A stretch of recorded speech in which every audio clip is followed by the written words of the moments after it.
Hello मेरे प्यारे प्यारे दोस्तों, तो स्वागत है आपका केवी एजुकेशन पर। एक भी सेकंड का टाइम वेस्ट नहीं करेंगे, जल्दी से जल्दी चैप्टर को उड़ा देंगे। चैप्टर का नाम है बायोडायवर्सिटी एंड कंजर्वेशन, और ये नोट्स अगर आपको चाहिए तो लिंक डिस्क्रिप्शन में, कमेंट भी मैं पिन कर दूंगा। तो स्टार्ट करते हैं। सबसे पहले देखो, बायोडायवर्सिटी जो टर्म थी किसने पॉपुलराइज की थी? एडवर्ड विल्सन ने। ये कुछ डाटा एनसीईआरटी में दिया हुआ है। किस लिए दिया हुआ है? कि इतनी डाइवर्सिटी, इतनी तरीके की स्पीशी पाई जाती है, ये बताने के लिए। कि बीटल्स की बात करें 3 लाख स्पीशी, मछलियों की बात करें 28,000, एंड्स की बात करें 20,000, ऑर्किड्स की बात करें 20,000। अब देखो, डाइवर्सिटी डिफरेंट डिफरेंट लेवल पे अपने को पढ़नी पड़ेगी, है ना। एनसीईआरटी में कितने लेवल दिए हुए? 3 लेवल दिए हुए। Genetic diversity, species diversity, ecological diversity. Genetic diversity में पहले हम भारत देश की बात कर लेते हैं कि भारत देश में राइस की कितनी जेनेटिकली डिफरेंट स्ट्रेन पाई जाती है? 50,000। और मैंगो की बात करें तो भारत देश के अंदर 1000 अलग अलग वैरायटी मैंगो की पाई जाती है। अब एक प्लांट है राउवोल्फिया वोमिटेरिया। ये कैसा प्लांट है? मेडिसिनल प्लांट है, इससे दवाई मिलती है ना। अब ये दवाई कहां से आती है? कि वो जो ये प्लांट है राउवोल्फिया वोमिटेरिया, ये एक केमिकल प्रोड्यूस करता है जिसका नाम है रेजर पाइन। अब बोल क्या रहे हैं? देखो, ये प्लांट कहां उगता है? हिमालयन रेंज में, पहाड़ों में। अब देखो, ये देखो इतने सारे पहाड़ हैं, बहुत एरिया में फैले हुए हैं। अब ये क्या बोल रहे हैं? इस एरिया में जो ये प्लांट है, यहां पर इसकी जो पोटेंसी कंसेंट्रेशन अलग है, यहां पर जो उग रहा है उसकी अलग है, यहां पर जो उग रहा है उसकी अलग है। हाँ, तो यही डाइवर्सिटी बताई गई है कि अलग अलग रेंज में अलग अलग उसकी पोटेंसी कंसेंट्रेशन में फर्क आ रहा है। ठीक है। स्पीशीज डाइवर्सिटी की बात करें तो एम्फीबियन स्पीशी का एग्जांपल दिया हुआ है कि एम्फीबियन स्पीशीज की बात करें तो वो वेस्टर्न घाट में ज्यादा पाई जाती है। किसके कंपैरिजन में? ईस्टर्न घाट के कंपैरिजन में। इकोलॉजिकल डाइवर्सिटी की बात करें तो दो कंट्रियों को कंपेयर किया गया, इंडिया जैसी कंट्री और नॉर्वे जैसी। इंडिया जैसी मतलब देखो, इंडिया में सारी चीजें पाई जाती हैं। डेजर्ट भी, राजस्थान में चले जाओगे आपको डेजर्ट मिल जाएंगे, रेन फॉरेस्ट भी मिल जाएंगे, मैनग्रोव्स भी मिल जाएंगे, कोरल रीफ, वेटलैंड, सब कुछ मिल जाएगा। जाहिर सी बात है, इतनी अलग अलग एनवायरमेंट मिल रहे हैं तो अलग अलग टाइप की स्पीशीज होगी। अब स्पीशी अलग अलग टाइप की होंगी तो डाइवर्सिटी बढ़ जाएगी। तो इंडिया में ज्यादा ज्यादा ज्यादा स्पीशी डाइवर्सिटी है नॉर्वे जैसी कंट्री के कंपैरिजन में, ये बात बोली गई है। अब स्पीशीज का पूरी दुनिया में टोटल नंबर कितना है, ये एक बड़ा डिबेट का मुद्दा है। बट एक भाई आईयूसीएन है। आईयूसीएन की फुल फॉर्म क्या है? International union for conservation of nature and natural resources. इन्होंने क्या बोला है? दुनिया में टोटल स्पीशीज का नंबर कितना है? 1.5 मिलियन है। बट कुछ साइंटिस्ट हैं जैसे कि रॉबर्ट में है, वो बिलीव करते हैं कि भाई स्पीशी इससे ज्यादा होनी चाहिए। ज्यादा मतलब जाहिर सी बात है यार, जितनी डिस्कवर हो गई उतनी तो बताएंगे, पर इनका एस्टिमेट यह है स्पीशी 7 मिलियन है, डिस्कवर कम हुई है। ठीक है, हो भी सकता है, पॉसिबल भी हो सकता है, कोई इसमें डाउट नहीं है। ठीक है। अब देखो, जितनी भी अपनी पूरी दुनिया में टोटल स्पीशीज हैं, 70% उसमें से एनिमल्स हैं, और टोटल एनिमल्स में से 70% क्या है? इंसेक्ट है। अब जाहिर सी बात है, इंसेक्ट इतने ज्यादा है तो इंसेक्ट कहां किसको बिलोंग करते हैं? अर्थ्रोपोडा को। तो एनिमल किंगडम में अर्थ्रोपोडा में ये बात लिखी हुई है कि अर्थ्रोपोडा क्या है? लार्जेस्ट फाइलम है। क्यों? क्योंकि जाहिर सी बात है, देखो 70% तो इंसेक्ट ही इसमें आ रहे हैं। ठीक है। अब देखो, इंडिया की बात हम यहां पे कर रहे हैं। देखो, पूरी दुनिया में 12 मेगा डाइवर्सिटी कंट्री है। मेगा मतलब बहुत ज्यादा, डाइवर्सिटी मतलब डाइवर्सिटी मतलब ऐसी कंट्रीज जिनमें डाइवर्सिटी बहुत ज्यादा पाई जाती है। तो ऐसी टोटल 12 कंट्री हैं, जिसमें से इंडिया भी एक है। क्यों एक है? उसके कारण हम देख रहे हैं। देखो, टोटल दुनिया का इंडिया का जो एरिया है ना, वो 2.4% है, इतना एरिया कवर कर रहा है। बट स्पीशीज की जो परसेंटेज है वो 8.1% है। जाहिर सी बात है, लगभग देखो कितना हो गया, 3.5 गुना के आसपास हो गया ये। ठीक है, टोटल वर्ल्ड का। ठीक है, तो इंडिया की बात कर रहे हैं भाई। एनिमल्स की स्पीशीज लगभग 90,000 है, प्लांट की लगभग उससे आधी है। राइस की बात करिए, बात कर ली हमने, राइस की स्ट्रेन 50,000 है, मैंगो की वैरायटी कितनी? 1000 है। ठीक है, नेक्स्ट भाई, ये एनसीईआरटी के डायग्राम है। इसमें भाई थोड़ा थोड़ा देख के आइडिया रखना कि एग्जाम में अगर डायरेक्ट ऐसे ही डायग्राम आ जाए कि उसको पहचानने कैसे। जैसे इनवर्टिब्रेट्स के कैसे पहचानोगे? जाहिर सी बात है, इंसेक्ट 70% होते हैं तो सबसे ज्यादा इंसेक्ट हो गए, ऐसे पहचान लोगे। इसमें देखो, जाहिर सी बात है, मछलियां इतनी ज्यादा क्यों है? इस दुनिया में कितने सारे समुद्र हैं, समुद्रों में मछली पाई जाती है, तो सबसे ज्यादा ये होगी। ये मकबरा याद रख लेना, है ना, याद रख पा तो मकबरा ऐसे याद रख लेना। ठीक है, प्लांट्स की बात कर लेते हैं। इसमें भाई फंजाई को, है ना, इस चार्ट में, इस डायग्राम में फंजाई को भी प्लांट्स में दिखाया गया। फंजाई और एंजियोस्पर्म सबसे ज्यादा है। एंजियोस्पर्म तो जाहिर सी बात है यार, फ्लावरिंग प्लांट है, तो फ्लावरिंग प्लांट तो आप बाहर जाओगे कितने सारे आपको, है ना, एंजियोस्पर्म ही दिखाई देंगे, तो इनका नंबर तो सबसे ज्यादा होना बनता है। और फंजाई तो हर जगह आ जाती है, आपको पता है, जहां कोई भी नहीं है वहां पे बैक्टीरिया फंजाई तो है ही है, तो इनका नंबर भी ज्यादा होना बनता है। बाकी के कम कम हो गए, थोड़ा आइडिया लगा सकते हो, मैंने वो तरीका बताया। अब पैटर्न ऑफ बायोडाइवर्सिटी देखना चाहते हैं, latitudinal gradient, species area relationship, दो बातें इसमें हम पढ़ने वाले हैं। तो सबसे पहले लैटिट्यूडनल ग्रेडियंट पढ़ रहे हैं, एनसीईआरटी के हिसाब से चल रहे हैं। अब देखो, अब थोड़ी देर तक जो बातें चलने वाली है ना, मैं भी आपको बोल के बता रहा हूं, उन्हीं के अराउंड चीजें घूमती रहेंगी, वही बातें हैं। देखो, ट्रॉपिक्स जो हैं वो अच्छे माने गए हैं, किसके कंपैरिजन में? टेम्परेट के कंपैरिजन में। क्यों अच्छे माने गए हैं? क्योंकि वहां पर क्या है, एनवायरमेंट जो है सेम रहता है, डिस्टरबेंस नहीं है। अब सेम एनवायरमेंट है, डिस्टरबेंस नहीं है, तो क्या है भाई, स्पीशिएशन, स्पीशीज को बनने के लिए क्या है, टाइम मिल जाता है। कि डिस्टरबेंस ही नहीं है तो स्पीशीज को बनने के लिए टाइम मिल गया, तो नई नई स्पीशीज बनती गई। अब नई नई स्पीशीज बनती गई तो ट्रॉपिक्स में क्या है, डाइवर्सिटी डाइवर्सिटी बढ़ती गई। अब जितनी ज्यादा डाइवर्सिटी होगी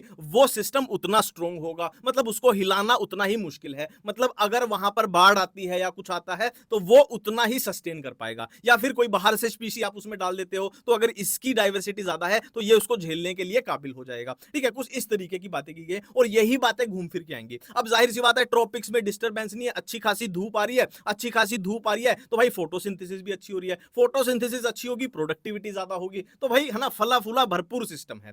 अब देखो नेक्स्ट, स्पीशी एरिया रिलेशनशिप, इसमें क्या है, देखो एक जर्मन नेचुरलिस्ट जियोग्राफर थे जिनका नाम था अलेक्जेंडर वॉन हम्बोल्ट, एनसीईआरटी में लिखा हुआ है। वो किसको एक्सप्लोर कर रहे थे, साउथ अमेरिका के जंगल्स को। उन्होंने क्या ऑब्जर्व किया कि जैसे जैसे आप एरिया बढ़ाते जाओगे वैसे वैसे स्पीशी रिचनेस बढ़ती जाएगी। ठीक है, जैसे जैसे आप एरिया बढ़ाते गए वैसे वैसे स्पीशी रिचनेस बढ़ती गई बढ़ती गई बढ़ती गई, बट एक टाइम ऐसा आ जाएगा यहां पर स्पीशी खत्म हो चुकी है। जाहिर सी बात है, स्पीशीज का नंबर लिमिटेड है ना। फॉर एग्जांपल किसी कंट्री में स्पीशी 1 लाख है तो 1 लाख पे तो स्पीशी अब नहीं बढ़ सकती ना, क्योंकि इससे ज्यादा स्पीशीज ही नहीं है। अब कितना भी आप एरिया बढ़ाते रहो, ठीक है, ये भाई वही इक्वेशन है, फिजिक्स आपने पढ़ी होगी। इसमें बस ये ध्यान रख लेना, S4 क्या है, स्पीशी रिचनेस है, A4 क्या है, एरिया है, वही बात है। और ये ग्राफ कैसा बनेगा भाई, आपका रेक्टेंगुलर हाइपरबोला। ये डायरेक्ट क्वेश्चन आ जाएगा एमसीक्यू में। ठीक है, लॉस ऑफ बायोडाइवर्सिटी, वही बातें की गई है, कहां से कौन सी स्पीशी क्या कुछ एक्सटिंक्ट हो चुका है ना, वही बातें की, विनाश की बातें की गई है बेसिकली। ठीक है, तो क्या है कि अगर दुनिया भर में बात करें तो 15,500 से ज्यादा स्पीशीज क्या है, एक्सटिंक्शन का खतरा झेल रही हैं। ठीक है, नेक्स्ट 100 सालों में, अगले आने वाले 100 सालों में क्या एस्टिमेट लगाया गया कि आधी, लगभग आधी जो स्पीशी है वो वाइप आउट, खत्म हो जाएंगी। अकॉर्डिंग टू IUCN 784 स्पीशी जो है आखिरी 500, पिछले 500 सालों में जो है एक्सटिंक्ट हो चुकी हैं, जिसमें वर्टिब्री की कितनी है, 338, इनवर्टिब्री की 359 और प्लांट्स की 87। ठीक है, ये बातें की गई हैं कि भाई कितने परसेंट कौन सी क्या है, फेसिंग थ्रेट ऑफ एक्सटिंक्शन, कि एक्सटिंक्शन का खतरा झेल रही हैं। कितनी, 12% बर्ड की, 23% मैमल्स की, 32% एम्फीबियंस और 31% जिम्नोस्पर्म की। एनसीईआरटी का डाटा है, मैंने अपनी तरफ से कोई ज्ञान यहां पर नहीं लिखा है। ठीक है, ह्यूमन एक्टिविटीज की वजह से क्या बोला गया है कि ठीक है भाई, नेचुरल एक्सटिंक्शन तो जो हो रहा है, पर ह्यूमन एक्टिविटीज की वजह से जो एक्सटिंक्शन है वो 100 से 1000 गुना तेजी से हो रहा है, तेजी से हो रहा है, तेजी से हो रहा है। मतलब ह्यूमंस ने लंका लगा दी इस दुनिया की स्पीशीज की बात करें तो। ठीक है, तो 6th एक्सटेंशन जो है वो प्रोग्रेस में, मतलब एक बार पूरी धरती खत्म हो जाए, जैसे डायनासोर थे पूरा ही विनाश हो गया था उस तरीके का, तो भाई अब छठे वाला इन प्रोग्रेस है, आने वाला है, वेट करते रहिए। ठीक है, तो सब एग्जांपल ऑफ रीसेंट एक्सटिंक्शन जो अभी रिसेंटली एक्सटिंक्ट हुई हैं उनके एग्जांपल दिए हुए, ये आपको हर हाल में याद होनी चाहिए। देखो यहां से आपको कुछ खास याद करने की जरूरत नहीं है, ये खाली कॉमन सेंस की बातें थी, थोड़ा सा याद रख पाओ तो ये कर लेना। 6th एक्सटिंक्शन वाला ये क्वेश्चन बन सकता है, जैसे ये 100 से 1000 ये भी शायद नहीं बनेगा, तो ऐसा कुछ यहां पे क्वेश्चन बनने लायक है नहीं, पर यहां से जरूर क्वेश्चन बनेगा आपका। ठीक है, कि डोडो मॉरिशस से, क्वागा अफ्रीका से, थाइलासिन ऑस्ट्रेलिया से, स्टीलर सी का और रशिया से, सब स्पीशीज ऑफ टाइगर, बाली जावन, कैस्पियन, ये सब ये रिसेंट एक्सटिंक्शन के एग्जांपल हैं। अब भाई बायोडाइवर्सिटी लॉस जो हो रहा है किस वजह से हो रहा है वो हम जानना चाहते हैं। तो कौन सी वजह है, ऐसी 4 वजह हैं। देखो, बाय मतलब होता है 2, ट्राई मतलब 3 और क्वाड्रा मतलब होता है 4। तो 4 ऐसी चीजें हैं, क्वारलेट, इविल, इविल मतलब शैतान, शैतानी, ऐसी 4 चीजें हैं जिनकी वजह से बायोडाइवर्सिटी का लॉस हो रहा है। कौन सी 4 चीजें हैं, नंबर 1, नंबर 2, नंबर 3 और नंबर 4। ठीक है, अब चारों में से आपसे पूछ लिया जाए कि सबसे मोस्ट इंपॉर्टेंट कॉज कौन सा है, तो आपका आंसर जाएगा habitat loss and fragmentation, NCERT लिखती है। ठीक है, अब कितना लॉस हो चुका है, देखो ट्रॉपिकल रेन फॉरेस्ट जो थे वो 14%, 14% से ज्यादा कवर करते थे फॉरेस्ट, बट अब कितने बच गए हैं, सिर्फ 6% बच गए हैं। अमेजोन रेन फॉरेस्ट की बात करें, जिनको लंग्स ऑफ द प्लैनेट बोला जाता है, क्यों, क्योंकि भाई जाहिर सी बात है, इस पूरी दुनिया की 20%, आगे बात आएगी कि 20% जो ऑक्सीजन है कौन दे रहे हैं, अमेजोन रेन फॉरेस्ट दे रहे हैं, इसीलिए उनको लंग्स ऑफ द प्लैनेट बोला जाता है। तो भाई इनको धड़ाधड़ करके काटा जा रहा है, क्यों काटा जा रहा है, सोयाबीन की खेती के लिए और ग्रेजिंग चराने के लिए। ओवर एक्सप्लॉयटेशन मतलब जब आपकी जरूरतें जो है लालच में बदल जाएं तो उसको हम बोलते हैं ओवर एक्सप्लॉयटेशन, एक्सप्लॉयट करना वो भी ओवर। ठीक है, तो ओवर एक्सप्लॉयटेशन की वजह से कौन सी स्पीशी का एक्सटिंक्शन हुआ है, एनसीईआरटी लिखती है स्टीलर सी का और पैसेंजर पिजन, ये आपको याद होने चाहिए। ठीक है, alien species invasion, alien species, alien मतलब दूसरी दुनिया से कोई आ गया, तो स्पीशी के लिए यूज कर ले, मतलब नॉर्मल एक तालाब में हंसी खुशी रह रहे थे, आपने बाहर से कोई स्पीशी डाल दी, उसकी वजह से तालाब में विनाश हो गया। ठीक है, तो भाई ये स्पीशी जो हैं ये चीजें एक्सटिंक्ट हो चुकी हैं, किसकी वजह से, इनकी वजह से। 200 स्पीशीज ऑफ किकलेट फिश किसकी वजह से? नाइल पर्च की वजह से। कहां पे? लेक विक्टोरिया में, ईस्ट अफ्रीका की बात है। इंडिजिनस कैटफिश एक्सटिंक्ट हो चुकी हैं किसकी वजह से? अफ्रीकन कैटफिश की वजह से। कौन सी? क्लेरियस ग्रैपिनस। ठीक है। नेटिव स्पीशी किसकी? प्लांट्स की बात हो रही है, जाहिर सी बात है किसकी वजह से? कैरेट ग्रास पार्थेनियम की वजह से, लैंटाना, वाटर हायसिन। ये तो सबको याद भी रहता है, जो कांग्रेस ग्रास है, वाटर हायसिन है, आइशोर्निया, वो भाई विनाश करते हैं और फैल जाते हैं अच्छे तरीके से। ठीक है। अब को एक्सटिंक्शन की बात करिए कि भाई अगर तू मर गई सजनी तो मैं भी मर जाऊंगा तेरे पीछे पीछे, वो बात है ना। अब इसका एग्जांपल से ही समझ लो, है ना, जाहिर सी बात है, ये एक स्पीशी थी ए, ये बी थी। अब ए बी पर डिपेंड थी, ये इसी के साथ जी रही थी, तो ये जाएगी तो ये भी जाएगी, वो वाले सीन है ना। कि कोई पैरासाइट है वो इस मछली के ऊपर रह रहा था, तो ये मछली ही एक्सटिंक्ट हो जाएगी, तो वो इसी के ऊपर रह सकता था, तो साथ में वो भी एक्सटिंक्ट हो जाएगा। प्लांट पॉलिनेटर म्यूचुअलिज्म, यहां से भी एग्जांपल आता है कि उसकी पॉलिनेशन उसी प्लांट के थ्रू हो रही है, वो प्लांट जाएगा तो वो, है ना, वो भी चला जाएगा, वो उसके अंडे का जगह बनाता है, उसको खाना देता है और वो उसकी पॉलिनेशन करता है, तो एक दूसरे का, है ना, पूरक थे वो, दूसरा गया तो वो दूसरा भी चला जाएगा। ठीक है। तो इंपॉर्टेंस ऑफ स्पीशी डाइवर्सिटी, अब ये वही बातें हैं जो मैंने आपको बोली थी ना, घूम घूम के बार बार आएंगी कि भाई अगर ज्यादा स्पीशी है तो स्टेबिलिटी ज्यादा है, वेरिएशन कम होंगी। ठीक है। जो रेजिस्टेंस है, फॉर एग्जांपल बाढ़ आ गई या मैन मेड कुछ हो गया तो उसको, है ना, झेलने के लिए वो काबिल है। एलियन स्पीशी, मान लीजिए यहां पर हंसी खुशी अच्छी खासी ये स्पीशी डाइवर्सिटी थी इस इकोसिस्टम में, आपने कोई बाहर से स्पीशी डाल दी तो ये जल्दी डिस्टर्ब हो जाएगी अगर इसकी डाइवर्सिटी कम होगी। पर इस सिस्टम की अगर डाइवर्सिटी अच्छी है, ये स्टेबल है, तो ये इतनी जल्दी डिस्टर्ब नहीं होगी एलियन स्पीशी की वजह से। वही बातें लिखी गई हैं, घूम फिर के वही बात है कि लेस वेरिएशन है year to year, more productivity. David Tilman ने भी यही बोला। नेक्स्ट है राइवेट पॉपर हाइपोथेसिस। किसने दिया था? पॉल एरलिक ने। इन्होंने क्या किया था? इकोसिस्टम को एक जहाज बोल दिया था। ठीक है। कि देखो अब ये जहाज है, मान लेते हैं ये एक जहाज है और ये इसके पंख हैं। अब जाहिर सी बात है जहाज कैसे बना है? बहुत सारे इसमें पेंच नट बोल्ट लगे हुए हैं और पंखों पे भी नट बोल्ट लगे हुए हैं, तभी तो जुड़ा हुआ है। तो उन्होंने क्या बोला? ये जहाज पूरा क्या है? एक इकोसिस्टम है, और जो नट की वजह से जुड़ा हुआ है उन नट्स को इन्होंने क्या बोल दिया? स्पीशीज बोल दिया। और जो नट बोल्ट, जो पेंच पंखों पे लगे हैं, विंग्स पे लगे हैं, वो जाहिर सी बात है इंपॉर्टेंट वाले पेंच हैं, उनको इन्होंने इंपॉर्टेंट स्पीशी बोल दिया, है ना। अब ये क्या बोल रहे हैं? मान लीजिए इस जहाज में से सवारी उतरती है, एक सवारी उतरी, एक जो पेंच है वो खोल के ले गई। ठीक है। तो शुरू शुरू में फर्क नहीं पड़ेगा, फिर एक और सवारी उतरी, एक और पेंच खोल के ले गई, है ना। शुरू शुरू में फर्क नहीं पड़ेगा, पर धीरे धीरे आप देखोगे एक एक पेंच को खोलते ले जाओगे, अगर एक एक स्पीशी वहां से खत्म होती जाएगी तो इकोसिस्टम जहाज जो है थोड़े नहीं, मतलब बहुत लंबे टाइम के बाद वो, है ना, गिर जाएगा, ढह जाएगा। ठीक है। अब नेक्स्ट है भाई, हमें बायोडाइवर्सिटी का कंजर्वेशन क्यों करना चाहिए? Why should we conserve biodiversity? तो इसका 3 तरीके से जवाब देती है एनसीईआरटी। नैरो, ब्रॉडली, एथिकल तरीके से। नैरो क्या है? देखो जाहिर सी बात है, प्लांट से ही हमें सब कुछ मिल रहा है, फूड है, वुड है, फाइबर है, टैनिन है, रेजिन है, डाइज है, परफ्यूम है, लुब्रिकेंट है, और बहुत सारी मेडिसिन है। देखो प्लांट की 25,000 ऐसी स्पीशी हैं जो दवाइयों के लिए यूज की जाती हैं। दवाइयों की बात करें तो मोर देन 25% ऑफ ड्रग्स हैं जो प्लांट से ली जाती हैं। ब्रॉडली बात करें तो P2 आ जाएगा इसमें, P2, P यानी पॉलिनेशन, P यानी फोटोसिंथेसिस, P2 इसमें आपको याद रखना है। फोटोसिंथेसिस में हम बात कर चुके हैं कि अमेजोन रेन फॉरेस्ट को क्या बोला जाता है? लंग्स ऑफ द प्लैनेट, क्योंकि 20% ऑफ ऑक्सीजन यहां से, है ना, पैदा हो रही है फोटोसिंथेसिस के थ्रू। ठीक है। एथिकल की बात करें तो हम वही एथिकल में कि भाई ठीक है, हमें इस दुनिया का ध्यान रखना चाहिए क्योंकि हमारे बाद भी तो जनरेशन आएगी, है ना, उसको भी तो जीना है, तो भाई एनवायरमेंट का ध्यान रखना चाहिए, स्पीशीज का ध्यान रखना चाहिए। ठीक है। How should we conserve biodiversity? कैसे बायोडाइवर्सिटी को कंजर्व करें? ठीक है। इसको 2 तरीके हैं, एक ऑन साइट, एक ऑफ साइट। इसको कैसे समझे? देखो मान लीजिए एक जानवर था और ये जानवर इस जंगल में रह रहा है। ठीक है। इस जंगल में ऐसे रह रहा है।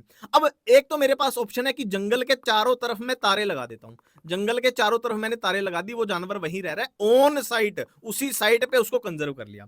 एक मेरे पास क्या ऑप्शन है कि जंगल से इस एनिमल को मैं उठा के लाया, दिल्ली जैसे शहर में मैंने चिड़ियाघर बनाया और उस चिड़ियाघर में इसको रख दिया, मतलब ऑफ साइट, उसकी नेचुरल साइट नहीं है वो। ठीक है। वहां से उठा के लाए हैं, है ना। तो ये हो गया भाई on site, in Situ, of site, ex situ. इन सिटू में आ जाएंगे hotspot, biosphere reserve, national park, wild life sanctuary, sacred group. Hotspot का नंबर 3 है, बायोस्फीयर रिजर्व का 14 है, नेशनल पार्क का 90 है और वाइल्ड लाइफ सेंचुरी का 448 448 है, और ये बात इंडिया की हो रही है, ध्यान रखना। एक्स सिटू में आ जाएंगे zoological park, botanical garden, wild life park, seed bank, cryo preservation. अब आप एग्जाम में कंफ्यूज हो जाओगे कि इसको कैसे समझे। देखो जाहिर सी बात है, जो ऐसा लगेगा ना कि जो शहर में हो सकता है, सिटी में हो सकता है, वही आप एक्स2 में डाल देना। जूलॉजिकल पार्क आपका चिड़ियाघर सिटी में हो सकता है, बोटेनिकल गार्डन भी बिल्कुल शहर के आसपास हो सकता है, ठीक है। ये भी सब कुछ ऐसी चीजें हैं कि बिल्कुल आपको जंगल वाली नहीं फील हो रही है, ठीक है। हॉटस्पॉट की बात करें तो हॉटस्पॉट दुनिया में कितने हैं भाई? 25 थे, अब नेक्स्ट बढ़ के कितने 34 हो गए। इंडिया की बात करें तो 3 हैं। इंडिया वाले 3 कौन से हैं? Indo Burma, Himalaya, western Ghat and Sri Lanka.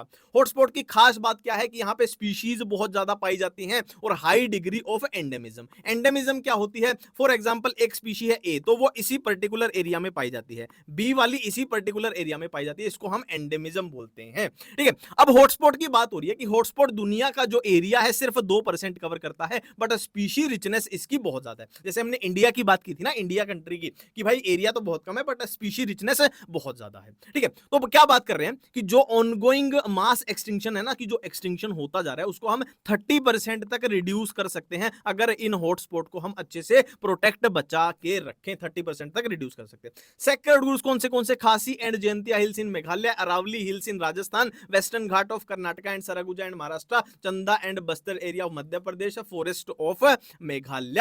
अब देखो, अर्थ समिट, वर्ल्ड समिट 1992 में, 1992 में अर्थ समिट, 2002 में वर्ल्ड समिट, ठीक इसके 10 साल बाद कौन सा कहां हुआ? अर्थ वाला हुआ रियो डी जेनेरियो ब्राजील में, world summit Johannesburg south Africa में। तो इसमें वर्ल्ड समिट में हुआ क्या था? 190 देशों ने क्या है, प्रतिज्ञा ली थी कि 2010 तक हम अपना गोल अचीव कर लेंगे। तो इस तरीके से चैप्टर खत्म हुआ। थैंक यू, धन्यवाद।